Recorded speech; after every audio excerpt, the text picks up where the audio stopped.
लड़का खराब कब होता है? संस्कारों की कमी। अब सुन लो, 16 संस्कार हैं और 10 संस्कार माता पिता के यहाँ। कोई तुम्हें बताएगा नहीं, केवल हम ही तुम्हें बता रहे। 10 संस्कार माता पिता के हाथ, 5 संस्कार अपने हाथ, 15 और 1 संस्कार बेटा के हाथ, 16।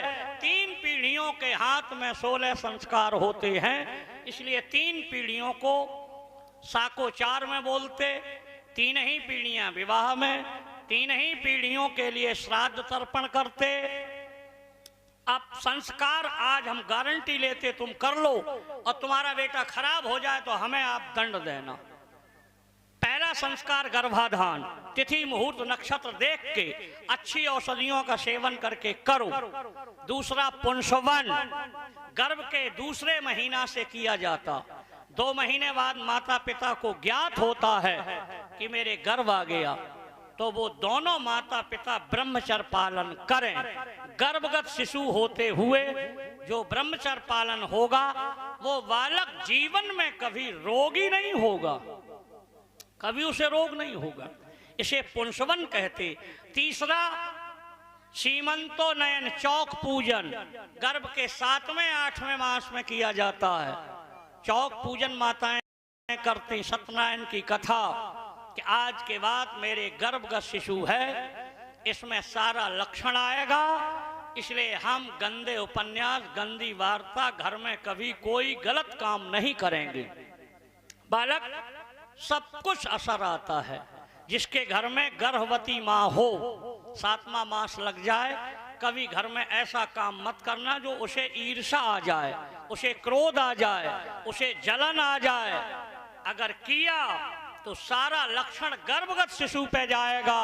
उदाहरण है अभिमन्यु, सारा लक्षण गया था, सोने का भी और विद्या का भी, है ना। इसलिए तुम्हें नहीं मालूम उसके पेट में कितना बड़ा वीर, कितना बड़ा बलवान, कितना बड़ा विद्वान बैठा, और तुमने स्वार्थों में काम क्रोध लोभ मोह मत, तो तुम्हें इसका पाप लगेगा। 3 संस्कार पेट में होते हैं। चौथा जन्म, जैसे ही बच्चा जमीन पे गिरे नालो छेदन न करो, उसके पहले नांदी मुख श्राद्ध पूजन करो और दान दो। यदि नहीं कर सकते पिता बाबा तो संकल्प लो। दान कटने के बाद 10 दिन तक सूतक लगता है।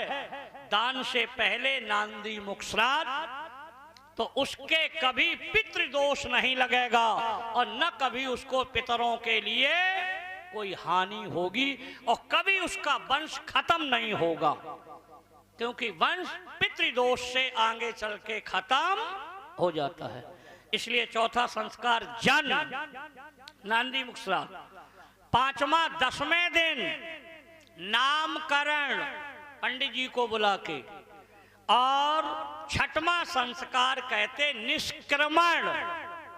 15 दिन का बच्चा जब हो जाए तो आप सूत का घर से निकालो और रोजाना 2 घंटे सूर्य का उसे दर्शन किरण दो, और रात्रि में चंद्रमा का अगर आप देते रहे तो जीवन में उसे कभी कटनी, पीलिया रोग, गुर्दा कभी होगा ही नहीं। क्यों? क्योंकि पेट में जब बच्चा होता है तो मुख से सांस लेता और नहीं, और न मुख से भोजन, नाभि में नाल लगा आमाशय से, उससे लेता बाहर आया, नाभि कट गई। अब वो सीधा भोजन जब लेगा तो लीवर में जाएगा, गुर्दा में जाएगा।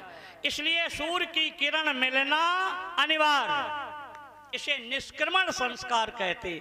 अगर तुमने दे दिया 3 महीने तक तेल लगा के रोजाना धूप और सूर्य और चंद्रमा, कभी नहीं होगा। और नहीं दोगे तो आगरा में कांच में रखेगा तुम्हारे बच्चा को, और रोज तुम पे 2000 लिए और खाली वो सूर्य की किरण दिए, ताते घर ही कर ले। ठीक है लाला, इसे कहते निष्क्रमण, है ना। ये 6वां संस्कार माता पिता करते हैं।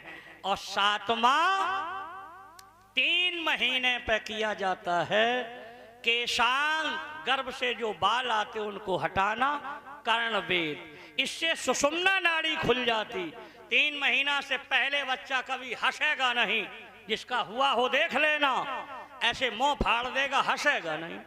3 महीना के बाद हंसेगा, क्योंकि ज्ञान की प्रवृत्ति 3 मास बाद शुरू होती है। इसलिए हंसना 84 लाख योनियों में खाली मनुष्यों में है और किसी योनि में नहीं। चाहे वो गाय हो, भैंस हो, बैल हो, कुत्ता हो, कोई भी हो, आहार मैथुन सब करेंगे, लेकिन हंसेंगे क्या? हंसेंगे प्रसन्नाननम नहीं, क्योंकि ये केवल उसी को होता है जिसका मोक्ष होता है।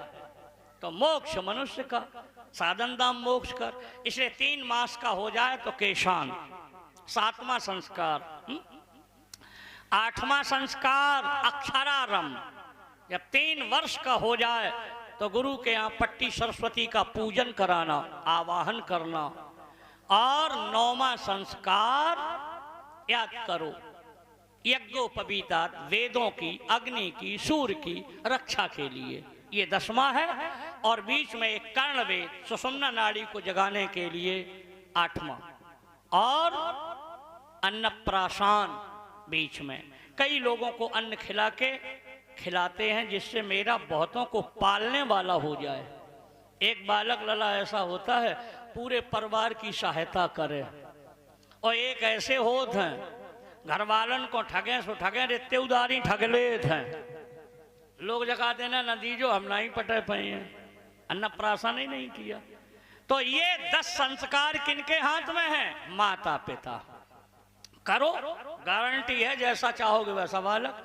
5 संस्कार तुम्हारे हाथ। विद्या पढ़ना, पिता रुपया दे सकता, कमरा ले सकता, पढ़ेगा नहीं पिता, पढ़ना तुम्ही को।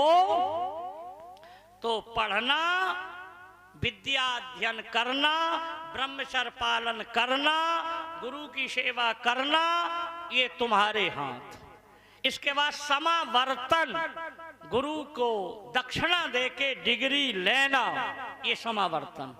2 संस्कार। तीसरा, कुल मर्यादा से विवाह करना, तुम्हारे हाथ। चाहो करो, नहीं तो ऊर्ध्वरेता ब्रह्मचारी कहो, हम तो महात्मा बनेंगे, बन जाओ, ये तुम्हारे हाथ। फिर वानप्रस्थ होना तुम्हारे हाथ, और संन्यास लेना तुम्हारे हाथ। ये 5 संस्कार व्यक्ति के हाथ होते हैं।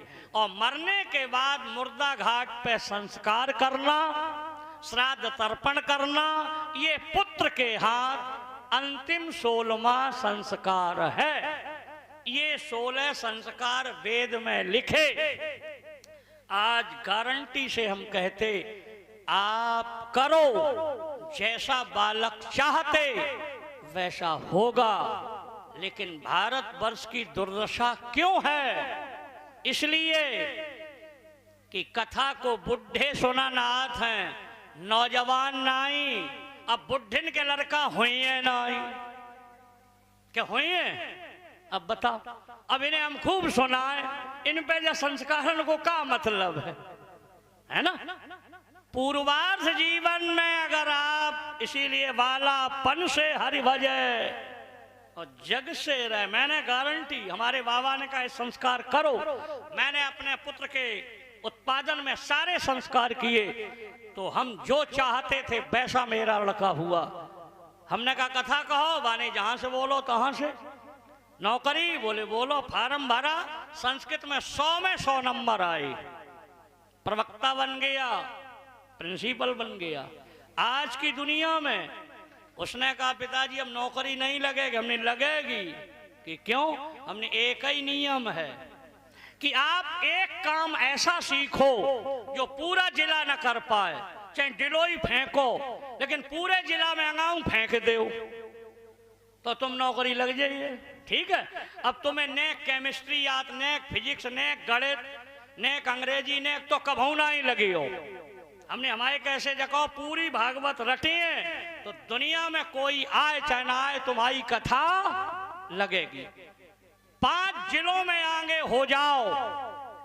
अब परीक्षा देने गया आयोग में 100 क्वेश्चन पूछे, मैंने 100 के उत्तर लिख दे। अब नौकरी तो अपने आप दियो, है ना? ये क्यों संस्कार, इसलिए हम और कुछ नहीं कहते, केवल अपने संस्कारों को न बिगाड़ो। बाहर के लोग आते हैं, सबसे पहले तुम्हारे संस्कारों को बिगाड़ेंगे। पहले फ्री में तमाकू खवात हैं, है ना, फ्री में खाए लो, खाए संस्कार बिगड़ जाइए, फिर तो तुम गेहूं भर के गत्ते ले आई हो, है ना। संस्कारों को मत बिगाड़ो। संस्कार आज यही हुआ यहाँ कि पृथु राजा ने, अंग राजा ने मृत्यु देवता की लड़की से विवाह किया, और जिस दिन गर्भाधान होना उस दिन मौत का दर्शन किया। इसलिए उनका बेटा मौत के रूप में सबको मारने वाला हो गया। इसीलिए मैंने दोहा कहा था, समय समय के फेर से बदल जाते हैं वंश, हिरण्यकश्यपु के प्रहलाद और उग्रसेन के कंस। इसलिए संस्कारों को मत बिगाड़ो। संस्कार बिगाड़ दोगे तो तुम्हें पछताना पड़ेगा, जैसे अंग राजा को पछताना पड़ा। बालक ने